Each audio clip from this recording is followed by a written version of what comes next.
বিংশ শতকের শ্রেষ্ঠ মুজাদ্দিদ আল্লামা সৈয়দ আবুদুল্লাহ মওদুদী রাহমাতুল্লাহ আলাইহি তিনি এক জায়গায় লিখেছেন, স্বৈরাচারীরা তার পতনের সমস্ত ছিদ্র বন্ধ করে, কিন্তু একটা ছিদ্র বন্ধ করতে পারে না, মনের ভুলে সে ছিদ্রটা থেকেই যায়, যেই ছিদ্র দিয়ে আসলে তার পতনটা হবে। ক্ষমতায় গিয়ে মনে করে চিরকাল ক্ষমতায় থাকবো। ভারতের প্রধানমন্ত্রী পণ্ডিত জওয়াহরলাল নেহেরু রাঁচি পাগলাগারদে গিয়েছেন, মেন্টাল হসপিটাল। পাগলেরা নেহেরুকে দেখে আশ্চর্য হয়ে গেছে, এত সুন্দর মানুষ, মাথায় কিস্তি টুপি, গায়ে শেরওয়ানি, মুসলমানি ড্রেসই আলাদা। যদিও তিনি হিন্দু ছিলেন, পরেছেন মুসলমানি ড্রেস। শেরওয়ানি কাদের পোশাক? কাদের পোশাক?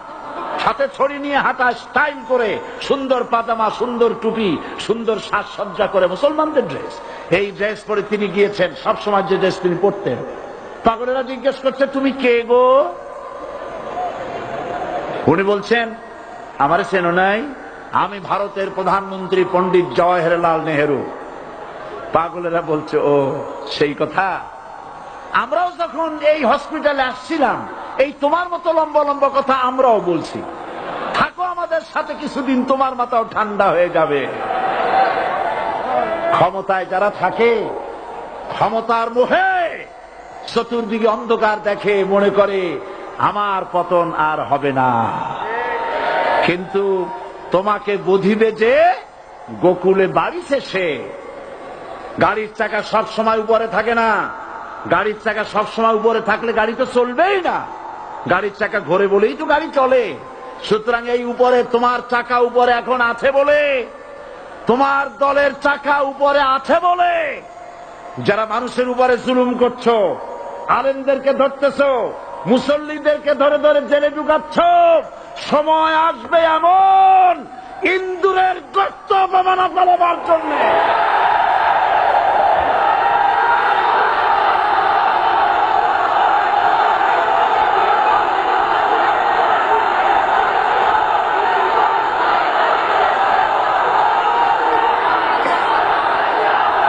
আবু জাহেলের গোষ্ঠী মনে করেছে সোজা আঙ্গুলে ঘি যখন উঠল না, আঙ্গুল বাঁকা করতে হবে। শুরু হয়ে গেল অত্যাচার। শুরু হয়েছে না?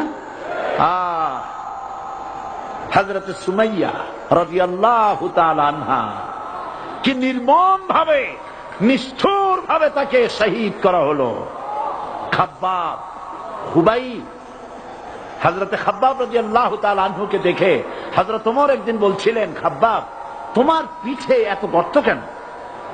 এত গর্তওয়ালা পিঠ আর এত চিকুন কোমর আমি তো জীবনেও দেখিনি।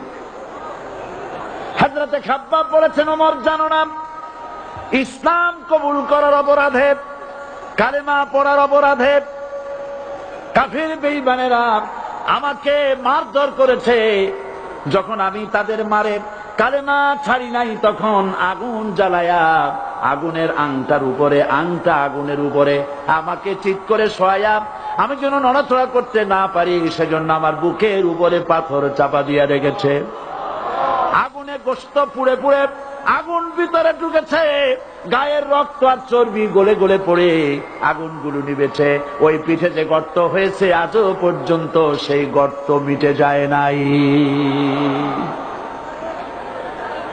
হযরত খাব্বাব রাদিয়াল্লাহু তাআলা আনহু বলছেন, বুখারী শরীফে হাদিসে ভাবে এসেছে, ওয়ান খাব্বাব বিন আরিফ রাদিয়াল্লাহু তাআলা আনহু আন্নাহু قال شكونا إلى رسول الله صلى الله عليه وسلم وهو متوسد بردة له في ظل الكعبة। আমি গেলাম রাসূলুল্লাহর কাছে, যে দেখি হুজুর বাইতুল্লাহ শরীফের ছায়ায় আরাম ফরমাচ্ছেন। আমি কাছে গিয়ে বললাম, আলা তাস্তানসিরু লানা আলা তাদউ লানা ইয়া রাসূলুল্লাহ। হে রাসূল, আপনি কি আমাদের জন্য দোয়া করবেন না? আপনি কি আমাদের জন্য আল্লাহর কাছে সাহায্য প্রার্থনা করবেন না? মার খেয়ে খেয়ে তো শেষ হয়ে গেল। শুনতেছেন আপনারা? আল্লাহর নবী উঠে বসলেন, বললেন, খাব্বাব শোনো, তোমাদের আগে যারা এই পৃথিবীতে এসেছিলেন দ্বীনের দাওয়াত দেওয়ার জন্য, সমকালীন রাষ্ট্র শক্তি তাদেরকে ধরত, ফায়ুখাজুর রাজুলু ফায়ুহফারু লাহু ফিল আরদ, তার জন্য তারে ধরে নিয়া মাটির মধ্যে গর্ত করত, ফায়ুজআলু ফিহা, এরপরে সেই গর্তের ভিতরে তাকে কোমর পর্যন্ত গেড়ে দিত। সুম্মা ইউতা বিল মানশার, এরপরে করাত আনা হতো, ফায়ুদাউ আলা রাসিহি, এরপরে করাতটা মাথার উপরে রাখা হতো, ফায়ুজআলু নিসফাইন, এরপরে করাত দিয়া চিরে চিরে দিত, মানুষটাকে দ্বিখণ্ডিত করে ফেলে দিত। মা ইয়াসুদ্দুহু যালিকা আন দীনি, এত কষ্ট দেওয়ার পরেও, এত জুলুম করার পরেও দ্বীনের দায়ীদেরকে এক চুল পরিমাণ আল্লাহর রাস্তা থেকে তারা সরাই দিতে পারে নাই। ওয়াল্লাহি, ও খাব্বাব, আমি আমার আল্লাহর নামে কসম করি। ও মুসলমান, কে কসম করতেছে? আল্লাহ রাসূল। আমি আমার আল্লাহর নামে কসম করি, ওয়াল্লাহি লা ইউতাম্মান্নাল্লাহু হাদাল আমর হাত্তা ইয়াসির রাকিবু মিন সানা ইলা হাযরামাউত। সেদিন বেশি দূরে নয়, ইয়েমেনের রাজধানী সানা থেকে শুরু করে সৌদি আরবের হাযরামাউত পর্যন্ত হাজার হাজার মাইল, এই দীর্ঘ পথে যুবতী নারী তার সৌন্দর্যের পশ্চা নিয়া, আর ধনাঢ্য ব্যক্তিরা, সওদাগরেরা তাদের টাকা পয়সা নিয়া একাকে নিয়ে অথবা দলবদ্ধ ভাবে মানুষেরা যাতায়াত করবে। লা ইয়াখাফু ইল্লাল্লাহ, মানুষের মনের মধ্যে কোনো ভয় থাকবে না। এমন একটা সময় আসবে, ওয়ালাকিন্নাকুম তাস্তাজিলুন, অথচ তোমরা বড্ড তাড়াহুড়ো করছো। তাড়াহুড়ো করো না, অপেক্ষা করো, ধৈর্য ধরো, মার খাও, জেলে যাও, শহীদ হও, আল্লাহর রাজ কায়েম হবেই হবে।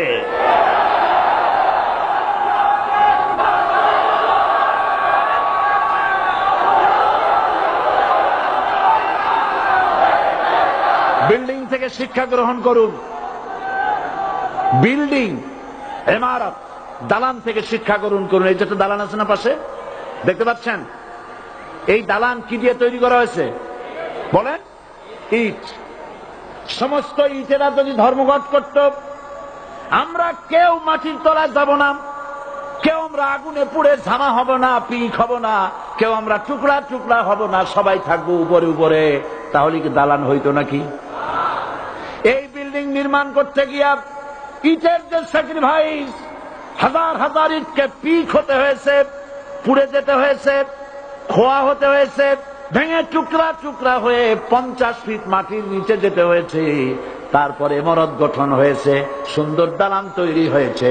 যারা ইসলামী শাসন চান, আল্লাহর দ্বীনকে বিজয়ী দেখতে চান, তাদেরকে অসংখ্য মানুষকে পোড়াইটের মতো জেলখানায় পুড়ে পুড়ে মরতে হবে, অসংখ্য মানুষকে ফাঁসির কাস্তে ঝুলতে হবে, গায়ের রক্ত দিতে হবে, শহীদ হতে হবে, তারপরে ইসলামের ইমারতটা কায়েম হয়ে যাবে।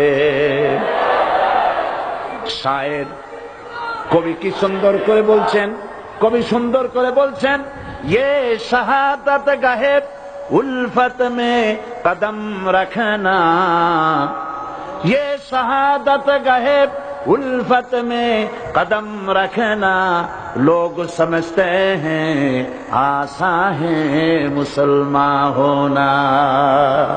মানুষেরা মনে করে মুসলমান হওয়া খুব সহজ জিনিস। না, মুসলমান হওয়ার অর্থ হলো শাহাদাতের ঈদগাহে শামিল হয়ে যাওয়া।